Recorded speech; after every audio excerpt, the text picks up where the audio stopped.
De la tanda comercial quería mostrarles, bueno, que ya tenemos aquí en estudios al doctor Enrique Guillermo Suárez. Él es el fundador del FOBI, en el año 2000 lo fundó, ¿no? Exactamente. Bueno, hace muchos años, ya 11 años, ya es la tercera oportunidad que viene aquí a Enfoque Urbano y hoy va a estar hablando de esto que es una novedad para todos, tiene que ver con la personería jurídica, que ya tienen, por decirlo de alguna forma, ya tienen entidad legal y han conformado una ONG. También hay libro nuevo para contarle a la gente y mucho más. ¿Qué es el miedo? ¿Qué es vivir con miedo? En un ratito, luego de la tanda comercial, lo comprometo a empezar a hablar de esas cuestiones. ¿Le parece ¿Cómo no? bien? Perfecto.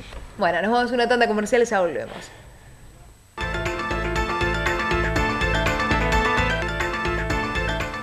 Bueno, y tal cual lo habíamos prometido en este nuevo programa de Enfoque Urbano, si usted sufre de pánico, fobias, miedo o ansiedad, tiene que quedarse atento a la pantalla, escuchar al doctor Enrique Guillermo Suárez.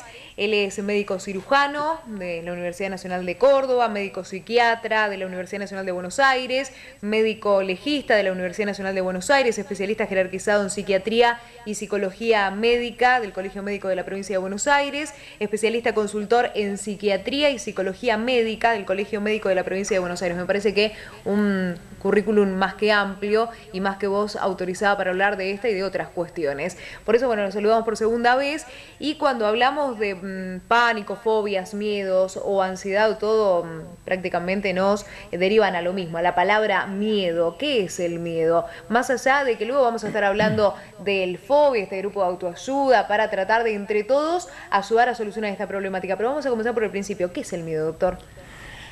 El miedo es una emoción que está en nuestro organismo para protegernos. Cuando el miedo se activa, se pone en marcha una serie de mecanismos fisiológicos, digamos, normales, que me hacen adoptar una actitud de alerta para actuar de acuerdo a lo que me está amenazando, ya sea luchar contra la amenaza y destruirla o huir porque veo que la amenaza no excede mi capacidad de defenderme, digamos, o de protegerme. Estamos hablando del miedo normal. Claro, cuando ese miedo se convierte en anormal o patológico, porque hasta lo que usted contó, el miedo es necesario para todo esto. Digamos, es bueno tenerlo. El miedo se transforma en patológico cuando yo tengo miedo ante cosas o situaciones que no son peligrosas. O sea, una cosa es el miedo protector, el normal, por decirlo de alguna manera, y otro, el miedo desmedido. El miedo que trastorna mi vida, porque a veces no es no es ni necesario que la amenaza esté. Con solo imaginar algo que me pudiera dañar o que en mis creencias es peligroso, esa persona es como si estuviera, digamos, para que entienda, yo le tengo miedo a los caracoles. Un caracol es tan aterrador como una jauría de lobos rabiosos. Entonces, la persona, por una serie de mecanismos que sería largo explicar, tiene trastornado ese sensor, ese captador de peligros, que es el miedo que nos avisa, cuidado, puede ser dañino. Bueno, y yo recuerdo la primera vez que usted estuvo por aquí, que fue allá por el año 2007, creo que era el primer año de Enfoque Urbano, luego volvió en el 2009 y nos explicó, y me quedaron en la cabeza estas tres palabras: sensación, sensatez y sentimiento. Sensación relacionado con los sentidos, lo que causa algo. Luego el tema de la sensatez, que esto que usted decía, el miedo necesario que evalúa realmente si estamos ante una situación que tiene que ser realmente temerosa porque corremos peligro o estamos ante una situación de bienestar. Y el sentimiento que, bueno, que ya es el resultado, o tenemos miedo o no a eso. Es algo así. Algo así, digamos, sentimiento es, sensación es todo lo que nuestros órganos de los sentidos captan. Esa información es procesada y provoca un sentimiento. Esos sentimientos, junto con los sentimientos está el amor, el odio, el miedo. Todos tienen una localización cerebral. Ahora bien, cuando toda esa información se procesa, llega al sector que tenemos los seres humanos, que es la capacidad de pensar. Entonces, cuando pensamos y procesamos la información que llegó a través de los sentidos, los sentimientos que me produjo, uno adopta conductas sensatas, inteligentes. Entonces, lo inteligente es evaluar que un caracol no es peligroso. O sea que sensación, sensatez y sentimientos tienen que estar las tres presentes para una situación de miedo normal, no patológica. ¿Y qué pasa en aquella otra sensación de miedo patológica? Que falla la sensatez, o sea, está ausente. Está ausente porque de la captación, de la sensación que se capta, provoca un sentimiento de terror, sin evaluar con la inteligencia si es peligroso o no. Directamente es peligroso. Y hoy hablábamos al comienzo de pánico, fobias, miedos, ansiedad. ¿Qué diferencia hay entre toda esta terminología? Digamos, para que una persona sepa, bueno, a mí me está pasando tal cosa, ¿qué tengo? Fobia, tengo pánico, tengo ansiedad. En verdad, quien tiene que distinguir qué es cada cosa es el médico, porque de acuerdo al diagnóstico corresponde tal tratamiento. O sea, si uno no tiene un diagnóstico, el tratamiento ya va a ser un poco a ciegas, y no debe ser así. Uno tiene que tener certeza sobre el diagnóstico para luego hacer un tratamiento correcto. Por lo general se confunde la fobia con el ataque de pánico. Claro, entonces las personas, que a ellos la verdad, lo único que les interesa es porque todos son curiosos y quieren saber qué le pasa. Y porque además, si sabe qué le pasa, es como estar un peldaño más cerca de la solución. Porque si nadie sabe qué tengo, ¿de qué me van a curar?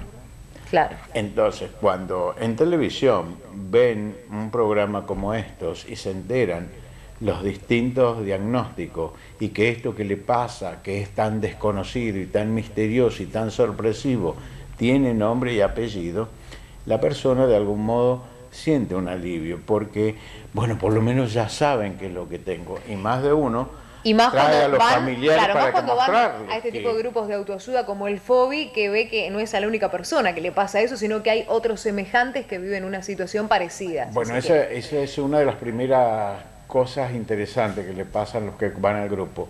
Saber que no es un bicho raro, que le pasa a él solo esto que le pasa.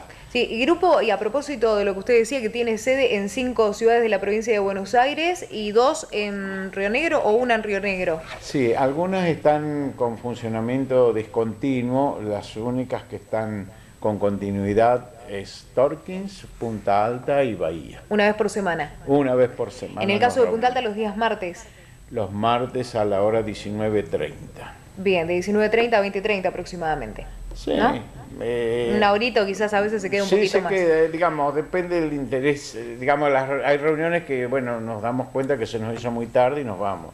Bueno, y así como usted dice que los pacientes quieren saber qué es lo que tienen, nosotros queremos saber cuál es la sintomatología o cuáles son las características que tiene, por ejemplo, la fobia, el pánico, cómo diferenciarlas.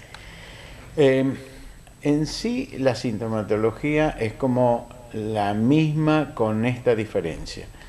En la crisis de pánico llegan todas juntas en forma brutal, masiva e inesperadamente. En cambio, en la fobia específica, es decir, particular a tal o cual cosa, los síntomas se van sumando hasta que el encuentro con la cosa que me da miedo es muy próximo. Por ejemplo, una persona puede tener fobia a una araña. O a una araña. A los sapos, a un caracol, como usted decía. Muy bien. Pero mientras esté lejos de esa cosa... No tiene sintomatología. Está bien, pero a medida que se acerca, empieza con lo que le pasa al que tiene una crisis de pánico todo junto.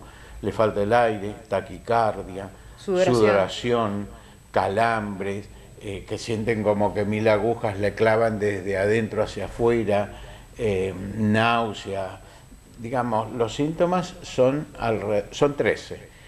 Esos son los físicos, y los psicológicos es la angustia, la sensación de muerte inminente porque aquel que le tiene miedo a un sapo siente que si lo toca prácticamente se muere y asocian muerte con taquicardia, porque taquicardia es sinónimo en su desconocimiento de infarto.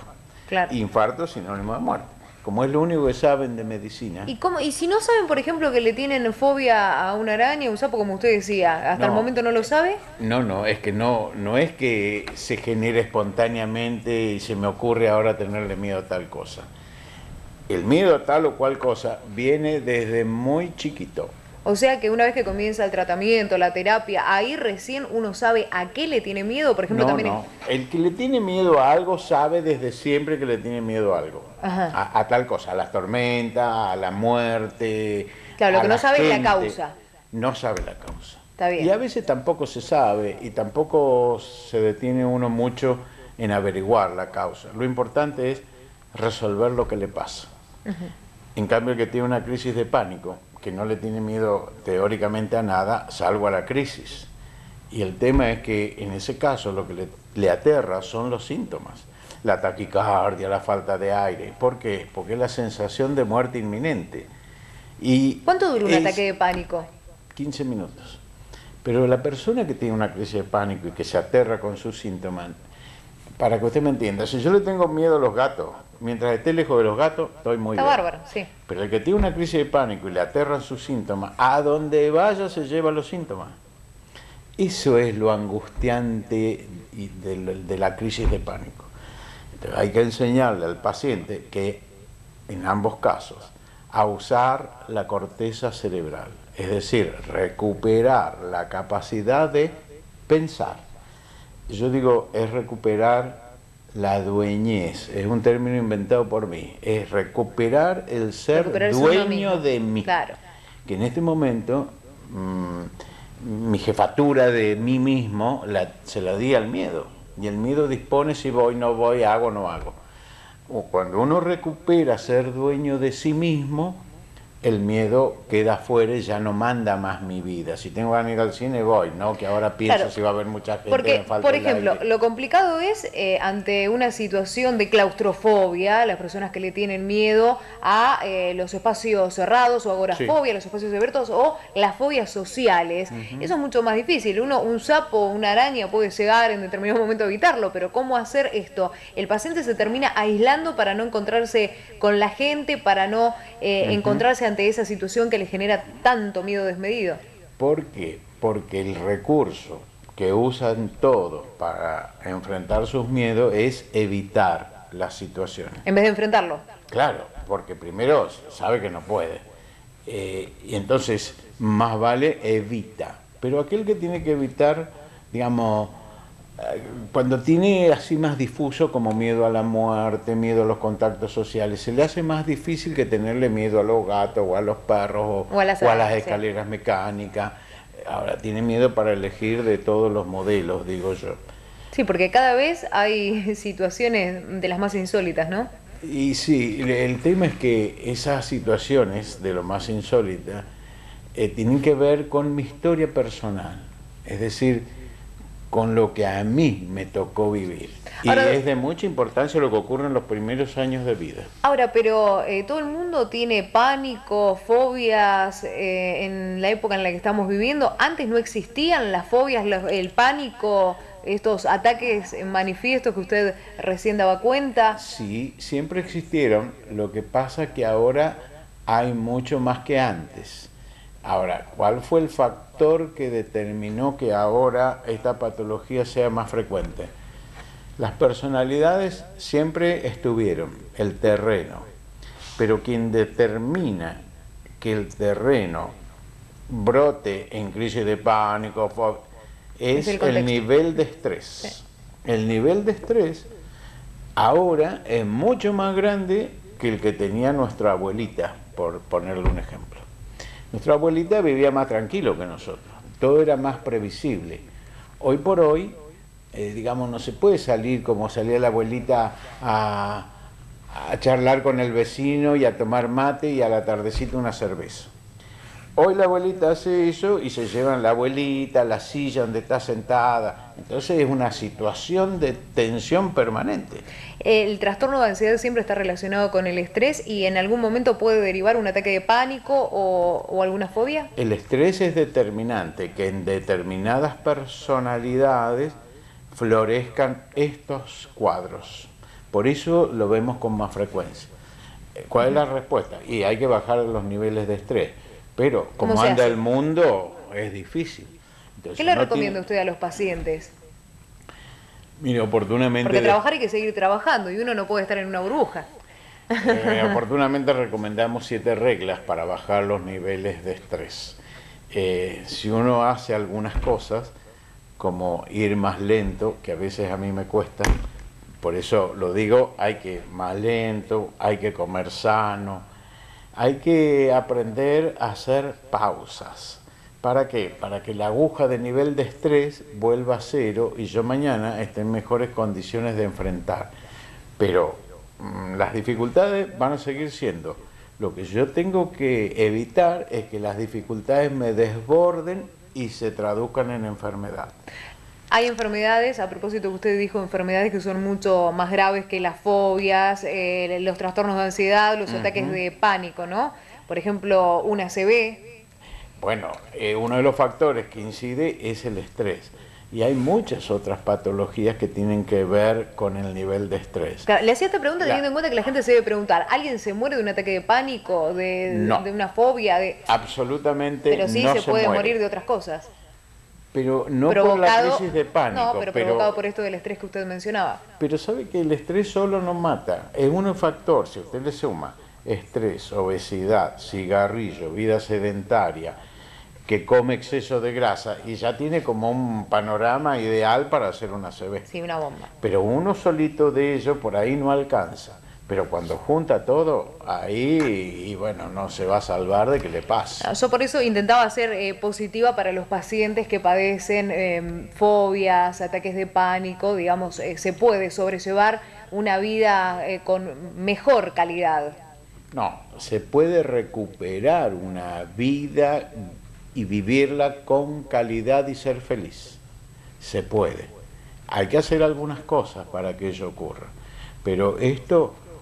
me preguntan muchas veces los pacientes, ¿de esto uno se puede curar? Y yo les respondo, sí se puede curar, pero me puede volver a... Claro, eso es lo que quería preguntar. ¿Puede volver una vez que se curó el paciente? Y puede ser, y le pongo este ejemplo, ¿usted de un estado gripal se cura? Sí, sí se cura. ¿Pero se puede volver a engripar? Sí se puede volver a engripar. ¿Y cómo es eso? Que se cura y se puede volver. Y ¿sabe qué? Si uno no tiene los cuidados necesarios, le puede volver a ocurrir. Los cuidados necesarios para no engriparse es tener una vida sana, que las defensas estén altas, tomar vitamina C, cuidarse con los cambios de temperatura. Hay una serie de cosas que si usted los tiene presentes no se va a engripar de nuevo. Con las crisis de pánico y los miedos y todo lo demás, ¿le puede volver a ocurrir? Y sí, cuando el nivel de estrés sea muy grande y usted no haya hecho del todo bien. Pero mire, la experiencia indica que si el paciente hace bien las cosas. ¿Qué es hacer bien las cosas, doctor? Es cumplir las instrucciones o todas las cosas que hay que hacer. Hay que elevar la autoestima, hay que modificar el diálogo interior. En síntesis, hay que cambiar de actitud ante la vida. ¿Y eso se puede? Sí se puede. Lo que pasa que son muchos años de haber vivido mal, de haber vivido con esquemas que casualmente son responsables de que le pasen estas cosas. Cuando se cambia la actitud de vida y se empieza, en vez de verla con anteojitos de mirar oscuro, se empiezan a ver con anteojitos de mirar con colores, la vida se transforma y florece. Y con ello se van todos los miedos. Hoy decíamos hace 11 años que usted fundó el FOBI, este grupo de autoayuda.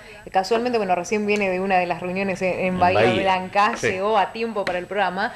¿Y qué diagnóstico, qué evaluación ha hecho de este tipo de trastornos a lo largo de estos 11 años? ¿Han disminuido, se han incrementado los casos, han aparecido quizás franjas etarias diferentes a las que antes les afectaba? Por ejemplo, ¿hay más jóvenes, hay más chicos con este tipo de sintomatología? Primero, hay más jóvenes, Segundo, hay muchos más pacientes, porque las reuniones cada vez tenemos más. Para que tenga una idea, cuando hicimos la primera reunión en Punta Alta, eran 5. Hoy son promedio 60 o 70 por reunión. En Bahía, la primera reunión, 14 en el año 2000, 14 personas. Hoy andamos en 110, a veces 120, pero más de 100 todos los jueves. Quiere decir que la cantidad de personas ha aumentado. ¿Y se van renovando una vez que se curan? ¿Dejan de asistir o siguen asistiendo como terapia o para ser de ejemplo a otros? Algunos sí, nos siguen acompañando. Otros empiezan a vivir la vida. Y bueno, y es bueno que esté así, porque si todos se quedaran, no entramos. Porque yo calculo que al cabo de 10 años ya deben haber pasado por los grupos alrededor de 30.000 personas, quizás digo mucho, pero siempre hay gente nueva. Y si uno va multiplicando la cantidad de personas promedio que han venido a lo largo de los 10 años, son muchas personas las que han pasado. ¿Y hay estadísticas en el país o a nivel mundial en torno a las fobias, a los ataques de pánico, a los trastornos en general de este tipo? Sí, se calcula que el 5% de la población tiene esta dificultad. ¿Mundial? Sí. Mundial. ¿Y en nuestro país hay porcentajes? Sí, nuestro país no escapa. Por ahí tenemos algunas particularidades respecto de otros países. Por ejemplo, predominan más los síntomas respiratorios, en otros lugares más los cardiológicos, pero son variantes que no hacen al conjunto, digamos. ¿Y usted lleva estadísticas personales, por ejemplo, cuáles son los trastornos más comunes? No llevo una estadística, pero sí tengo un concepto global. Lo más destacable son las crisis de pánico. Es la, digamos, mayor cantidad de pacientes con esa dificultad. Y en cuanto al tratamiento, usted decía, bueno, un primer paso es buscar reconocerlo, buscar ayuda, participar también de estos grupos de autoayuda, pero en cuanto al tratamiento, a mí me interesa el tratamiento de los profesionales. ¿Es interdisciplinario? Por ejemplo, un psiquiatra, el paciente deberá ir a un psicólogo. ¿Cómo es el tratamiento? El tratamiento, básicamente, siempre lo decimos... Porque creo que no solo con terapia, ¿no? Digamos, depende. Un psiquiatra es importante. El psicólogo es un complemento ideal y el grupo. Con esos 3 elementos se sale adelante. Yo digo, el médico tiene la capacidad de medicar o no. Agrego, la medicación no resuelve el tema. Ayuda a ir, digamos, aliviando la dificultad mientras se llega a la solución definitiva, que vamos a llegar a través de los grupos, a través de las lecturas o sea, ¿usted no recomienda la medicación o...? No es que no recomiende ni no recomiende. En algunos casos es necesaria, en otros no es necesaria. Pero siempre como complemento a la solución final, que no es el medicamento. En este caso. Porque también vemos que en muchos casos se hace abuso de la medicación, ¿no? Sí, y son además, muchas veces los propios profesionales quienes, ante una sintomatología sin estudiar demasiado el caso, enseguida hay que medicarlo. En este caso la medicación, digamos, es como barrer abajo la alfombra. Aparentemente está todo limpio. Lo ideal es barremos abajo la alfombra mientras hacemos todo lo que hay que hacer y después, como paso final, levantamos la alfombra y limpiamos el resto. Yo recuerdo un libro, corríjame si me equivoco, color azul. Ese era el ¿no? primero. Cuando vino la primera vez aquí, Vivir sin miedo. Así es. Y después, que es vencer el miedo, historias reales. Bueno, ¿qué diferencia hay entre el primero y el segundo libro? Acá lo estamos viendo, ya ha salido, está a la venta, muchas personas ya han tenido la posibilidad de leerlo y dicen que los ha ayudado y mucho por todo esto que decíamos de sentirse identificado con el otro. Sí, la diferencia con el otro es que el otro lo toma más como manual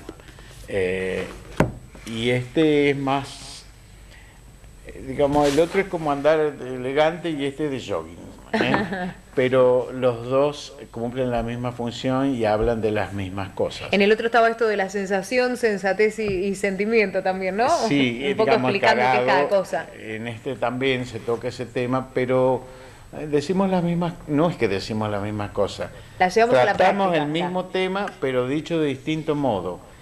Y esta conducta de repetir, al final hace que mi cerebro cree nuevas conexiones.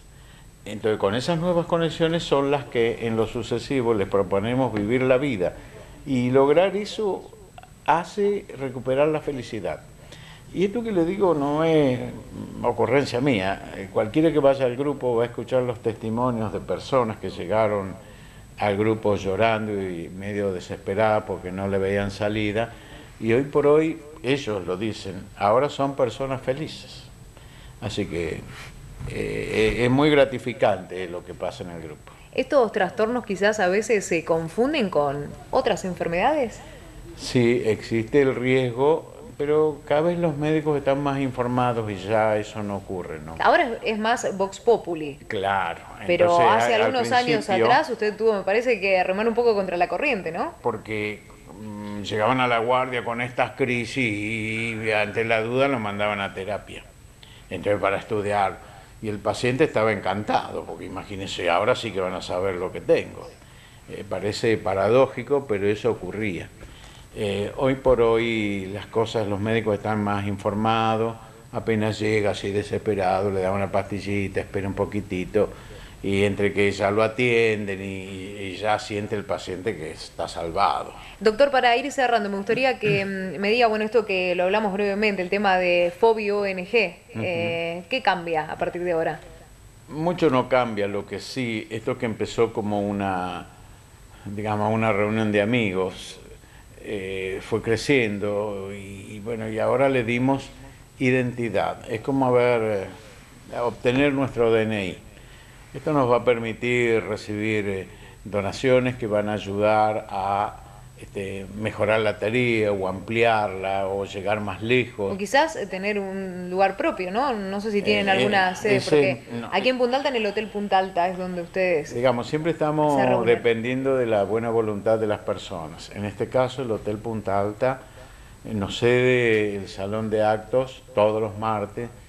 Simbólicamente prácticamente no nos cobran, pero sí pagamos, pero es insignificante. Hay que destacar la voluntad de ellos. Y estas reuniones son gratuitas. Ah, sí.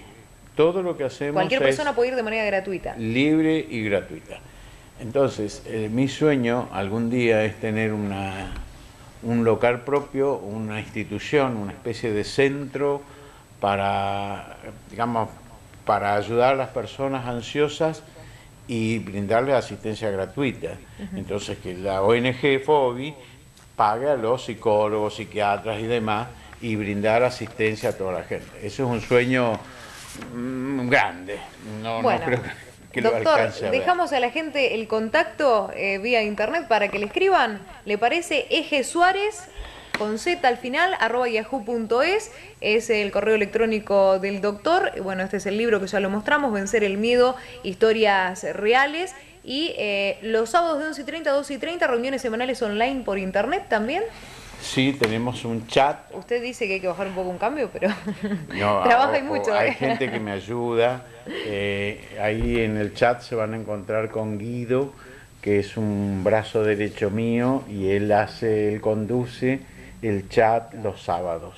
Bueno. Entonces hay que entrar en nuestra página, que es www.vivirsinmiedofobi, con B larga, le decimos a la gente, .com. Ese es el sitio. Muy y bien. ahí, Y ahí ya se tiene va a toda la enterar información. de todo lo que hacemos y no hacemos. Bueno, le agradecemos realmente muchísimo porque siempre que acudimos a usted, por sugerencia de sus propios pacientes, de la misma gente que concurre a las reuniones aquí en nuestra ciudad, que nos dicen inviten al doctor, cada vez somos más los que concurrimos. Y bueno, nosotros lo invitamos y usted siempre acepta de una. Muchas gracias por estar gracias un por año invitarnos. más. Muchas Le comento gracias. 5 años hace ya que estamos, Usted ya Muy vino bien. 3 veces. Epa, muy bien, muchas gracias. El doctor Enrique Guillermo Suárez, médico psiquiatra y el fundador precisamente de El FOBI, este grupo de autoayuda que funciona en Bahía Blanca, en nuestra ciudad y en tantos otros lugares. Nos vamos